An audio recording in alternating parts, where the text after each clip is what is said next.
আগামী জাতীয় সংসদ নির্বাচন ও গণভোটের তফসিল ঘোষণা হতে যাচ্ছে 11 ডিসেম্বর। সেদিন সন্ধ্যায় জাতির উদ্দেশ্যে ভাষণের মধ্য দিয়ে প্রধান নির্বাচন কমিশনার এএমএম নাসিরউদ্দিন আনুষ্ঠানিকভাবে এ ঘোষণা দেবেন, এমনটাই নিশ্চিত করেছে নির্বাচন কমিশন।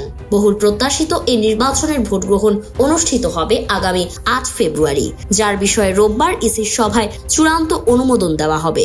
ইসির কর্মকর্তারা জানিয়েছেন, তফসিল ঘোষণার পর ভোট গ্রহণ পর্যন্ত সাধারণত 42 থেকে 45 দিনের সময়ধারা ধরা হলেও এবারের ক্ষেত্রে ব্যবধান কিছুটা বাড়ানো হচ্ছে।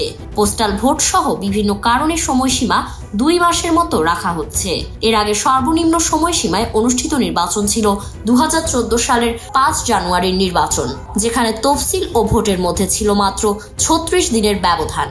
সরকারের সিদ্ধান্ত অনুযায়ী এবার জাতীয় সংসদ নির্বাচন ও গণভোট একই দিনে অনুষ্ঠিত হবে। এজন্য প্রয়োজনীয় আইন ও বিধিমালা সংশোধন সহ সব প্রস্তুতি সম্পন্ন করেছে নির্বাচন কমিশন। দুটি ভোট একসঙ্গে অনুষ্ঠিত হওয়ায় ভোট গ্রহণের সময়ও বাড়ানোর পরিকল্পনা রয়েছে। আগের মতো সকাল 8টা থেকে বিকেল 4টার পরিবর্তে এবার ভোট শুরু হতে পারে সকাল 7:30টা আর শেষ হবে বিকেল 4:30টা। এ বিষয়টি রোববারের কমিশন সভায় চূড়ান্ত হবে। এবার প্রথমবারের মতো প্রবাসীদের ভোটাধিকার নিশ্চিত করতে তফসিল ঘোষণার পরপরই তাদের কাছে পাঠানো হবে পোস্টাল ব্যালট। তবে দেশীয় পোস্টাল ভোটারদের ব্যালট পাঠানো হবে কিছুটা পরে। ইসির কর্মকর্তারা মনে করছেন, এতে প্রবাসী ভোটারদের অংশগ্রহণ বাড়বে এবং ভোট প্রক্রিয়ায় প্রথমবারের মতো দেখা যাবে তাদের প্রত্যক্ষ উপস্থিতি।